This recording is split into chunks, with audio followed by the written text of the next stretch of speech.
డబ్బు, అనారోగ్యం, ఉద్యోగం, వ్యాపారం, అప్పులతో బాధపడుతున్నారా? అయితే మీకోసమే అహం బ్రహ్మాస్మి సాధన 11 days energy activation program. America visa పొందడం కోసం ఇక మీదట ఇంటర్వ్యూల నుంచి మినహాయింపు వస్తుందా?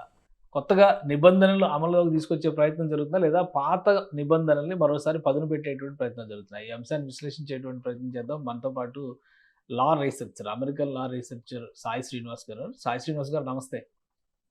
నమస్తే సార్.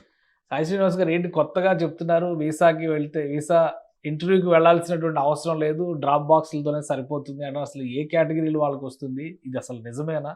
ఏం జరుగుతుంది అమెరికా వీసాల మన వాళ్ళకి? ఎందుకంటే 9 నెలలు, 10 నెలలు, సంవత్సరం వెయిటింగ్ ఉంది వీసా ఇంటర్వ్యూస్ కోసం, స్లాట్సే దొరకట్లేదు. సో ఏం జరుగుతుంది ఇప్పుడు కొత్తగా? సార్ యూజువల్ గా ఇప్పుడు కొత్త వీసా వేవర్ రిక్వెస్ట్ ఎవరెవరికి చేయొచ్చు అంటే ఇంటర్వ్యూ వేవర్ రిక్వెస్ట్ అనేది ఒకటి ఉంటుంది సార్. అంటే నార్మల్ గా మనము ఎక్స్టెన్షన్ కానీ ఇప్పుడు నార్మల్ గా ఒక H1B హోల్డర్స్ కి 6 సంవత్సరాల వీసా ఉంటుంది సార్. ప్రతి 3 సంవత్సరాలకు ఒకసారి మనం రెన్యువల్ చేసుకుంటాం. ముందున్న పరిస్థితులు ఎలా ఉన్నాయంటే మామూలుగా ఈ సెకండ్ టైం రెన్యూ చేసుకునేటప్పుడు 3 సంవత్సరాల తర్వాత రెన్యూ చేసుకున్నప్పుడు వాళ్ళు డైరెక్ట్ గా ఇంటర్వ్యూ పోన అవసరం లేదు.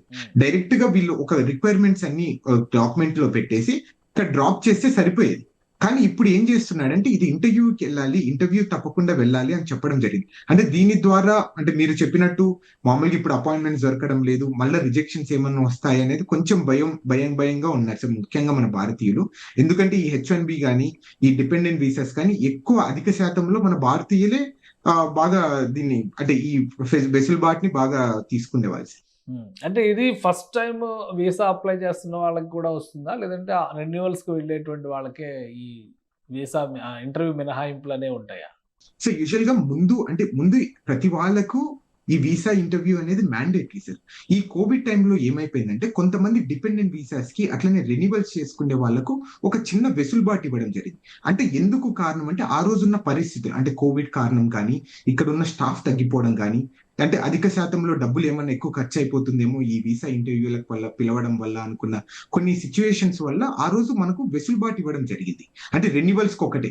అంటే ఫర్ ఎగ్జాంపుల్ ఇప్పుడు మీరు H1B 6 సంవత్సరాలు ఉంటది కదా సార్, 3 సంవత్సరాల తర్వాత ఆటోమేటిక్ గా మీరు రెన్యువల్ అయిపోయేది. అంటే జస్ట్ ఈ అన్ని డాక్యుమెంట్స్ తీసుకొని వచ్చి అక్కడ డ్రాప్ బాక్స్ లో పెట్టేస్తే. కానీ ఇప్పుడు అది రిమూవ్ చేయడం జరిగింది. అంటే there is nothing wrong in it sir. అంటే దీని ద్వారా ఏమైపోతుంది అంటే మళ్ళీ ఏమైనా వీసా రిజెక్షన్ జరుగుతాయా, లేకపోతే మళ్ళీ మనం ఎంత సమయం అనేది వెయిట్ చేయాలి అనేది కొంచెం భయం అనేది క్రియేట్ అయిపోయింది సార్.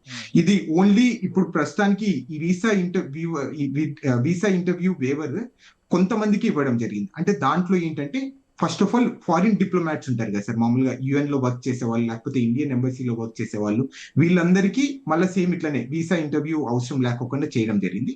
అట్లనే B1, B2 వీసా వాళ్ళకు ఒక 5-6 కండిషన్స్ పెట్టేసి వాళ్ళకు కూడా వీసా ఇంటర్వ్యూ రెన్యువల్కి వెళ్ళేటప్పుడు ఇంటర్వ్యూ ఇవ్వని అవసరం లేదని చెప్పడం జరిగింది.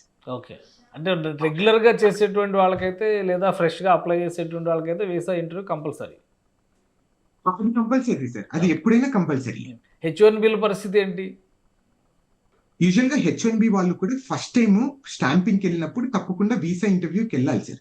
సెకండ్ టైం వాళ్ళు రెన్యువల్కి వెళ్ళినప్పుడు మాత్రము మామూలుగా అందరూ ఏం చేస్తారంటే డ్రాప్ బాక్స్ చేసేస్తారు.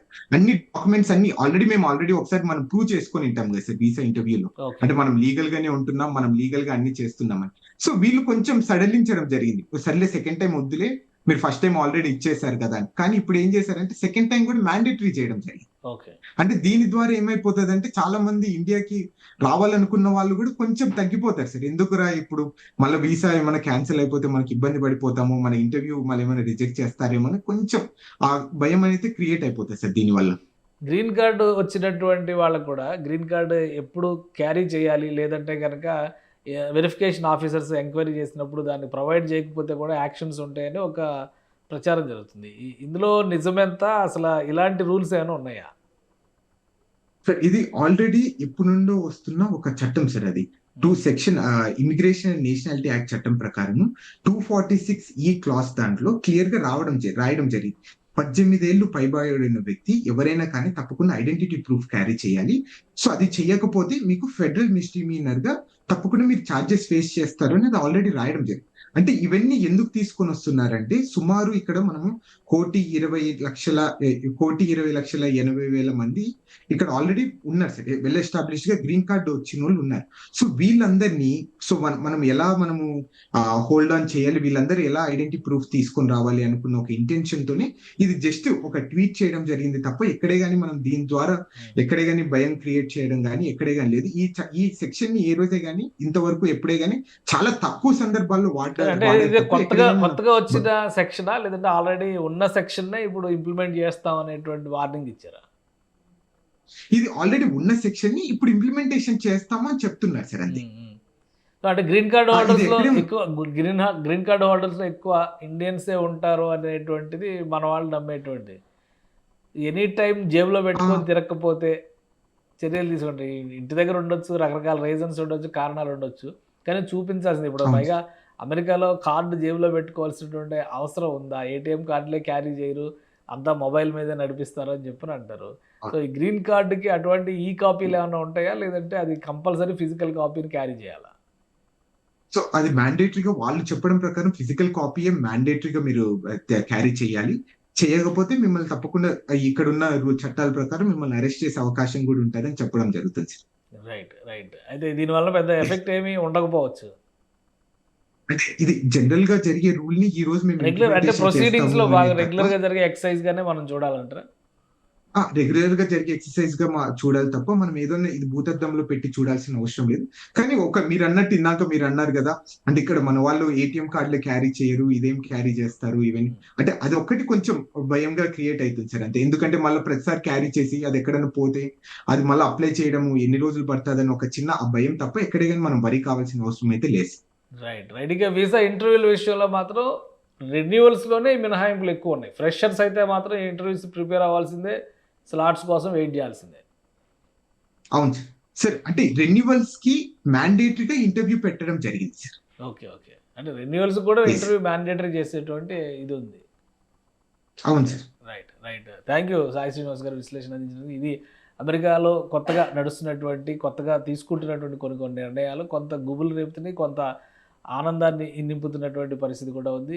వీసా ఇంటర్వ్యూలకు సంబంధించి కొన్ని నిబంధనలను సరళతరం చేశారు. వాటితో పాటు కొన్ని కేటగిరీలకు మాత్రం మళ్ళీ ఇంటర్వ్యూలు కంపల్సరీ చేసినటువంటి పరిస్థితి. ఇక గ్రీన్ కార్డు నిబంధన కొంత గుబులు రేపుతుంది. అయితే ఇది రెగ్యులర్ ఎక్సర్సైజ్గానే చూడాల్సి ఉంటుందని చెప్పని సాయి శ్రీనివాస్ విశ్లేషిస్తున్నారు. ఇది స్పెషల్ డిస్కషన్. Keep watching.